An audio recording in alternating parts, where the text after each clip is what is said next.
तेजी से फैल रहे कोरोना संक्रमण की देश में कोरोना का संक्रमण बेकाबू होता जा रहा है। महाराष्ट्र में पिछले 24 घंटे में 31,643 नए मरीज मिले हैं। कर्नाटक में पिछले 24 घंटे में 2,792 नए मरीज मिले हैं। वहीं तमिलनाडु में 24 घंटे में 2,279 नए मरीज मिले हैं। और दिल्ली की बात करें तो दिल्ली में 24 घंटे में 1,904 नए संक्रमित मरीज मिले हैं।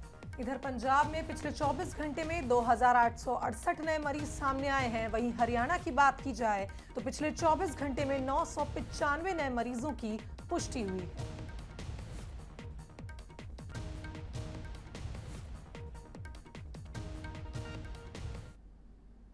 वहीं बात करें मध्य प्रदेश की तो मध्य प्रदेश में भी लगातार कोरोना का संक्रमण बढ़ता जा रहा है। पिछले 24 घंटे की बात की जाए तो कोरोना के 2323 नए केस सामने आए हैं। 9 लोगों की मौत भी कोरोना के चलते हो गई है। बात की जाए इंदौर की तो इंदौर में 609 नए मरीजों की पुष्टि हुई है। भोपाल में 469 मरीजों की पुष्टि हुई तो जबलपुर में 159 मरीज सामने आए।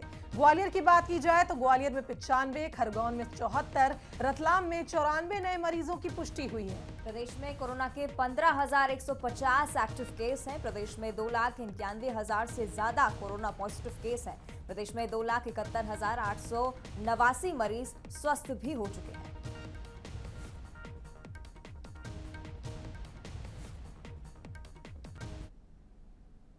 वहीं चिकित्सा शिक्षा मंत्री विश्वास सारंग ने बैठक ली। कोरोना को लेकर अधिकारियों को दिशा निर्देश दिए हैं। मरीजों को कोरोना टेस्टिंग रिपोर्ट 24 घंटे में देने के निर्देश दिए हैं। डीन और सीएमएचओ आपस में कोरोना को लेकर चर्चा करेंगे। वहीं ऑक्सीजन समेत दवाइयों की उपलब्धता और व्यवस्था पर भी चर्चा हुई। आपको बता दें कि रिपोर्ट जो कोरोना की रिपोर्ट है 24 घंटे में देने के निर्देश दिए हैं। साथ ही चिकित्सा शिक्षा मंत्री विश्वास सारंग ने काफी निर्देश दिए क्योंकि लगातार कोरोना के जो आंकड़े हैं बढ़ते जा रहे हैं। ऐसे में ये बैठक काफी अहम थी। हर मेडिकल कॉलेज में ऑक्सीजन बेड, एचडीयू और आईसीयू बेड उसकी पूरी व्यवस्था की जाए। और लगभग सब मेडिकल कॉलेज में जो हमारा टारगेट है वो उन्होंने पूरा कर लिया है। जितने बिस्तर रहेंगे उसका मैन पावर के भी 3 आयाम, डॉक्टर्स, नर्सेस और पैरामेडिकल स्टाफ, इसकी पूरी व्यवस्था सुनिश्चित की जाए। यदि उसमें कोई कमी हो तो उसकी प्रतिपूर्ति समयबद्ध तरीके से की जाए। आज हमने एक निर्णय और लिया है कि कोविड वार्ड में अनिवार्य रूप से डीन, सुपरिटेंडेंट और हमारे विभिन्न विभागों के एचओडी अनिवार्य रूप से कोविड की ड्यूटी करेंगे। तो कोविड के जो वार्ड है उसका निरीक्षण भी करेंगे और उसमें अनिवार्य रूप से जाएंगे। इधर देपालपुर में the grand hotel resort seal कर दिया गया। आपको बता दें कोरोना गाइडलाइन का उल्लंघन किया जा रहा था। करीब 2000 लोग होटल में पार्टी कर रहे थे। प्रशासन की टीम ने कार्रवाई की और रिसोर्ट को सील कर दिया। बढ़ते कोरोना संक्रमण को देखते हुए प्रशासन भी सख्त है। कोरोना गाइडलाइन का पालन नहीं किया जा रहा था द ग्रैंड रिसोर्ट में, जिसे अब सील कर दिया गया है। करीब 2000 लोग होटल में पार्टी कर रहे थे। प्रशासन की टीम ने ये कार्रवाई की है।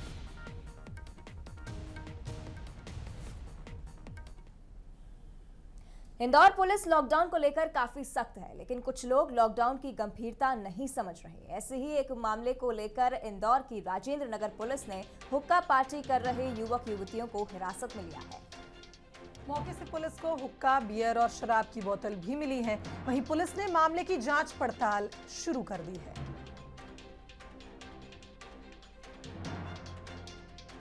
ये होली और लॉकडाउन को लेके पुलिस प्रशासन के बड़े अरेंजमेंट्स लगे हुए हैं और इसमें जैसा कि आप सबको मालूम है रिस्ट्रिक्शन सारे लागू किए गए हैं। इस दौरान थाना प्रभारी राजेंद्र नगर और तहसीलदार राजेंद्र नगर की टीम लगातार भ्रमण कर रही थी। सभी अधिकारी लगातार भ्रमण में थे।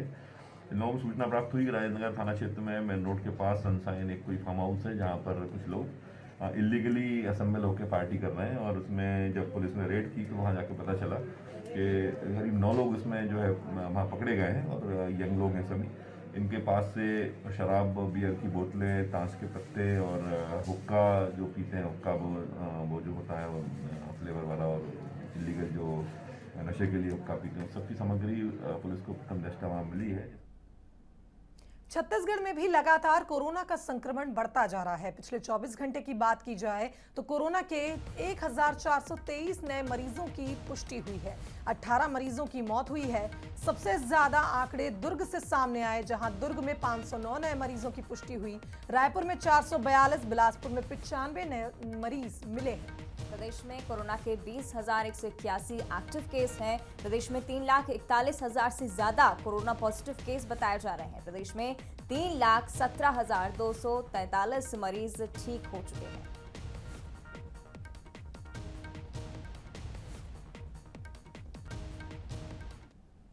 वहीं महाराष्ट्र में कोरोना की स्थिति बेकाबू होती जा रही है। रविवार को राज्य में कोरोना के रिकॉर्ड 40,000 से ज्यादा नए केसेस सामने आए हैं।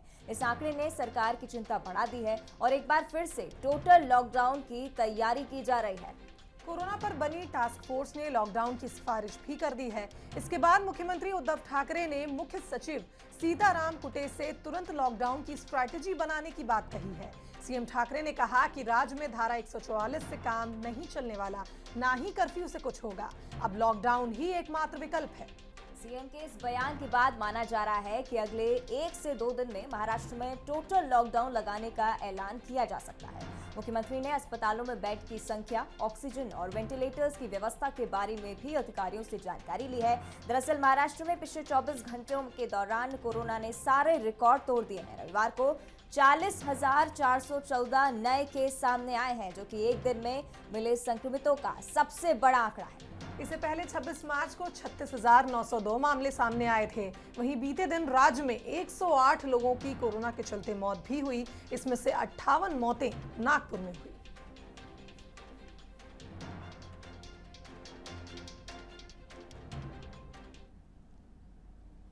मध्य प्रदेश में तेजी से बढ़ रहे कोरोना मरीजों को देखते हुए प्रशासन लगातार सख्ती बरत रहा है और अब महाराष्ट्र से लगी सीमाओं पर भी सख्ती शुरू हो गई है। महाराष्ट्र से लगे बुरहानपुर जिले के शेखापुर गांव में भी लॉकडाउन लगा दिया।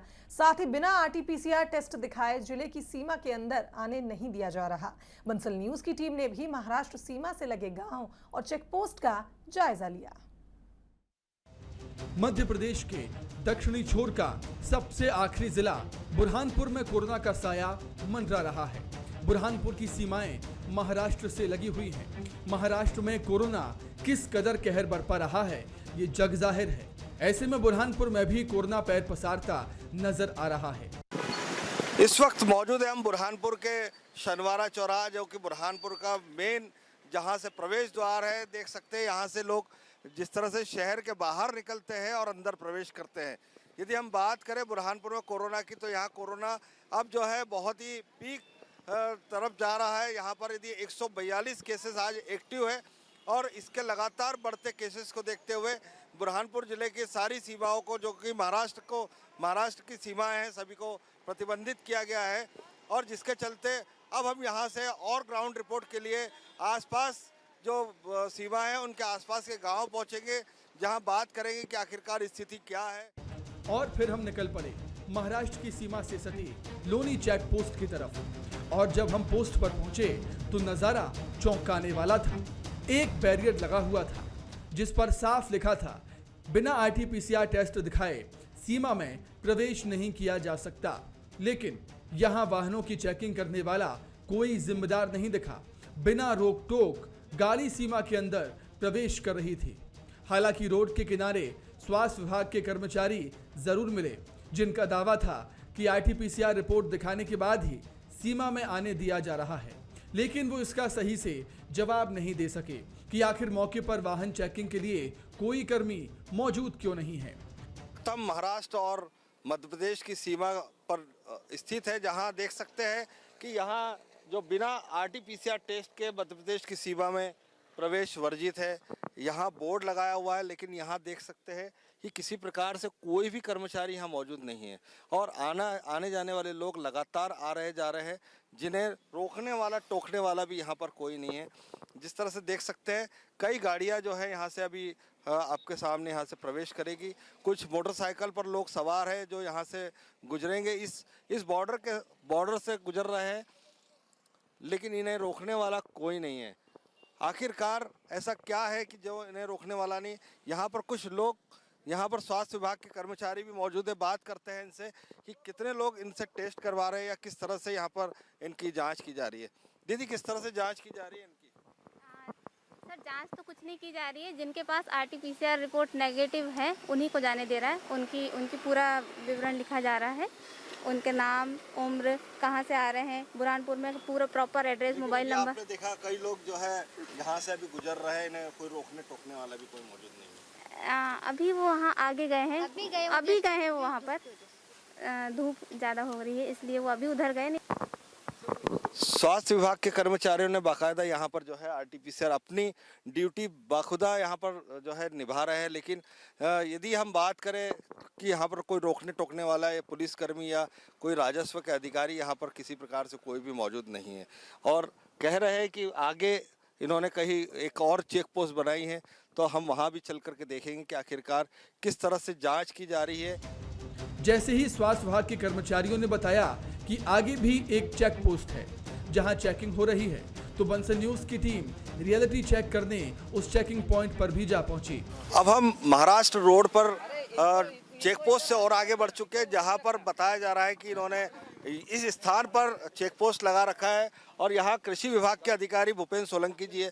सर, किस तरह की जो है यहाँ जांच चल रही है और जो आरटीपीसीआर है क्या वो यहाँ पर पाए जा रहे हैं, तो उनको कैसे फाइंड आउट किया जा रहा है? यहाँ पर महाराष्ट्र से लोग आरटीपीसीआर टेस्ट करा के आ रहे हैं, तो जो लोग टेस्ट करा के आ रहे हैं उनको अंदर आने की अनुमति है। जो टेस्ट करा के नहीं आ रहे हैं उनको अनुमति नहीं है। क्या उनकी एंट्री की जा रही सर? बिल्कुल उनकी एंट्री की जा रही साहब।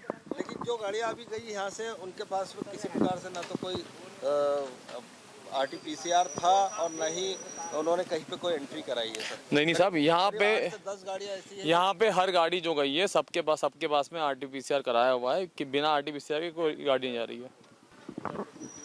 जिस तरह से अधिकारी का कहना है कि वहाँ पर आरटीपीसीआर की जो है एंट्री की जा रही, लेकिन बंसल न्यूज़ की खबर और पड़ताल के बाद देखा गया कि किसी प्रकार से ऐसी कोई एंट्री नहीं है। और यहाँ पर कलेक्टर को सूचना देने के बाद में एसडीएम पहुँचे, एसडीएम बडोले साहब। सर, किस तरह से जो है यहाँ पहुँचा, क्या देखा जा रहा है आपके द्वारा?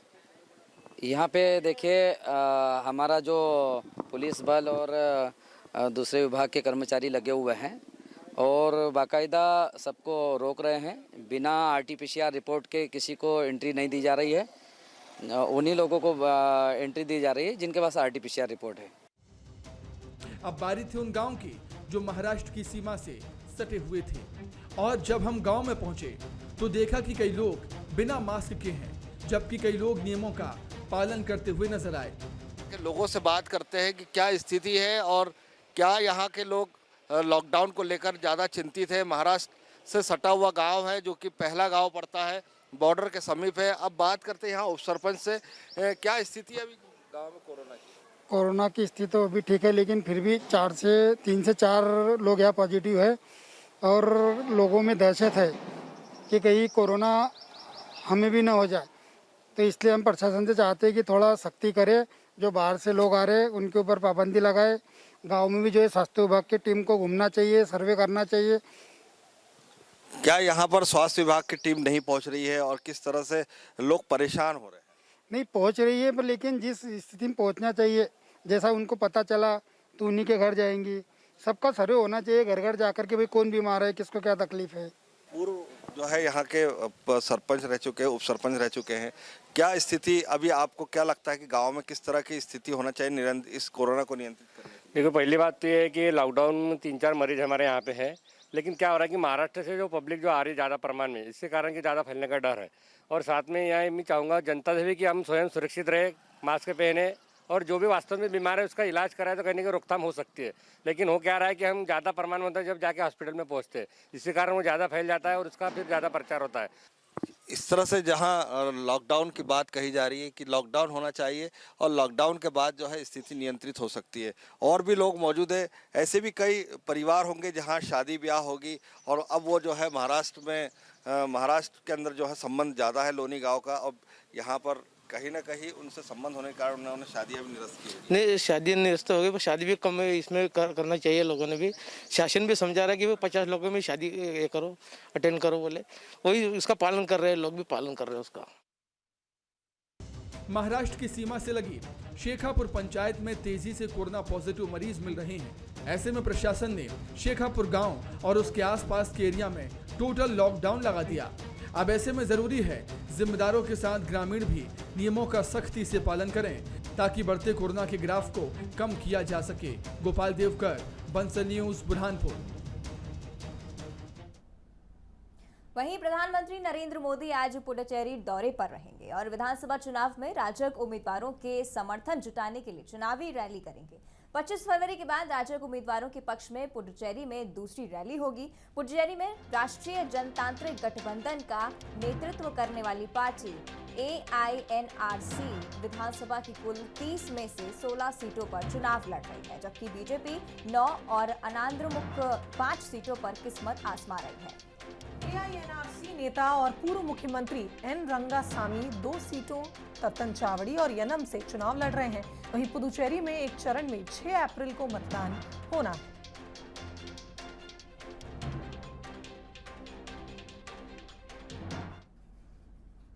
मुख्यमंत्री भूपेश बघेल ने लोकप्रियता के मामले में ऊंची छलांग लगाई है और देश की 100 ताकतवर हस्तियों में 26वें नंबर पर पहुंच गए हैं। इस सूची में पहले नंबर पर पीएम मोदी, दूसरे पर गृहमंत्री अमित शाह और तीसरे नंबर पर आरएसएस प्रमुख मोहन भागवत हैं। देश की 100 ताकतवर हस्तियों की सूची एक अंग्रेजी अखबार समूह ने अलग अलग मापदंडों के आधार पर जारी की।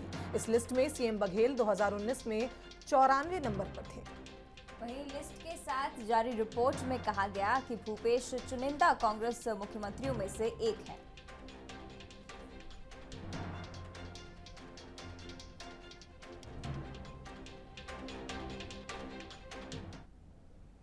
वहीं सीएम भूपेश बघेल आज असम दौरे पर रहेंगे। असम में अब तक हुए वोटिंग प्रतिशत बेहतर रहा है, ये कहना है भूपेश बघेल का। आगे की पोलिंग में भी प्रतिशत अच्छा होने की उम्मीद है उन्हें। पश्चिम बंगाल में टीएमसी के पोलिंग प्रतिशत कम होने को एक साजिश बताया जा रहा है। वहीं चुनाव आयोग जाने की बात पर भी सीएम भूपेश बघेल ने कहा कि सबको चुनाव आयोग जाने का अधिकार है, फैसला तो चुनाव आयोग ही करेगा।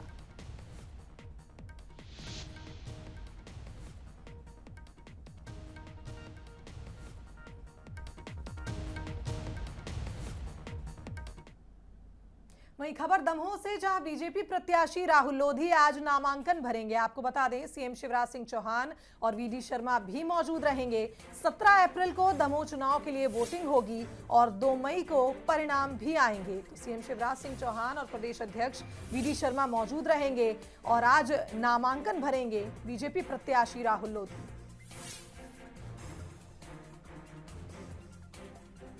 तो एक तरफ जहां कांग्रेस ने मैदान में अजय टंडन को उतारा है, तो वहीं दूसरी तरफ अब दमोह में बीजेपी प्रत्याशी राहुल लोधी आज नामांकन भरेंगे।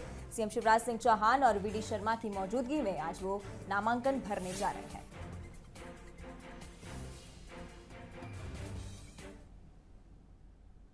गृह मंत्री नरोत्तम मिश्रा जम्मू कश्मीर के कार्यकर्ताओं के साथ वैष्णो देवी यात्रा पर हैं। इसी दौरान सोमवार को नरोत्तम मिश्रा कटरा पहुंचे, जहां बीजेपी कार्यकर्ताओं और महिला मोर्चा ने नरोत्तम मिश्रा का जोरदार स्वागत किया। तो आपको बता दें कि कश्मीर के कार्यकर्ताओं के साथ गृह मंत्री नरोत्तम मिश्रा वैष्णो देवी यात्रा पर हैं और इस दौरान वो कटरा पहुंचे, जहां उनका जमकर स्वागत किया गया और उन्होंने मां वैष्णो देवी के दर्शन भी किए।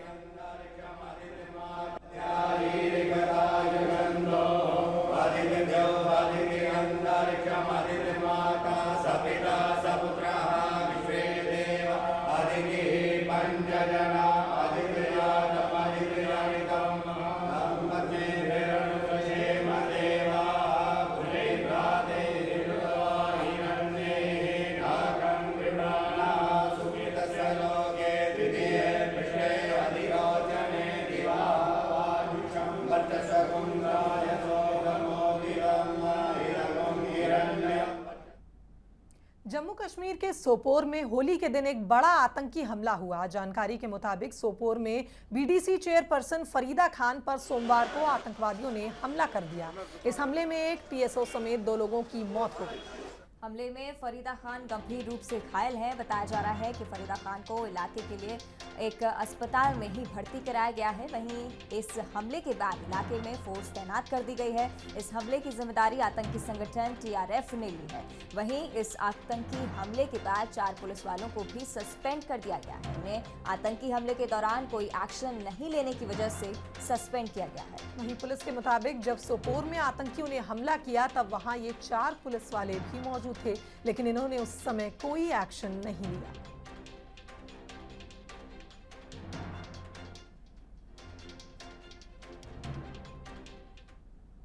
वहीं महाराष्ट्र के नक्सल प्रभावित गढ़चिरौली जिले के खोबरा मेड़ा जंगल में C60 कमांडो टीम की नक्सलियों के साथ मुठभेड़ हो गई। इस दौरान जवानों ने 5 नक्सलियों को मार गिराया। मारे गए नक्सलियों में 2 महिला और 3 पुरुष नक्सली शामिल हैं।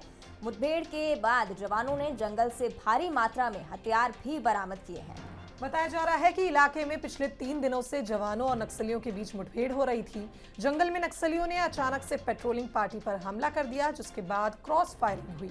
इसी दौरान जवानों ने 5 नक्सलियों को मार गिराया और सर्च ऑपरेशन लगातार जारी है।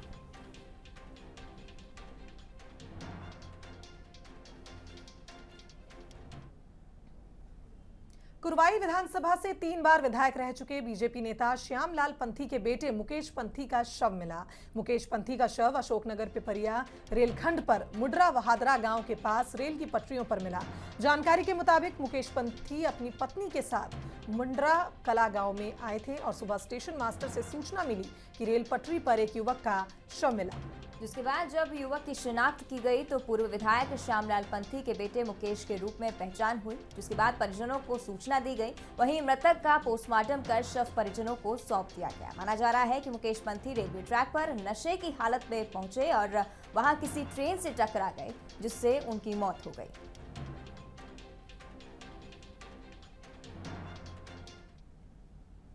वहीं भोपाल में मौसम विभाग ने गर्मी का येलो अलर्ट जारी कर दिया गया है। 24 घंटे में कई जगहों पर लू चलने के अलर्ट हैं।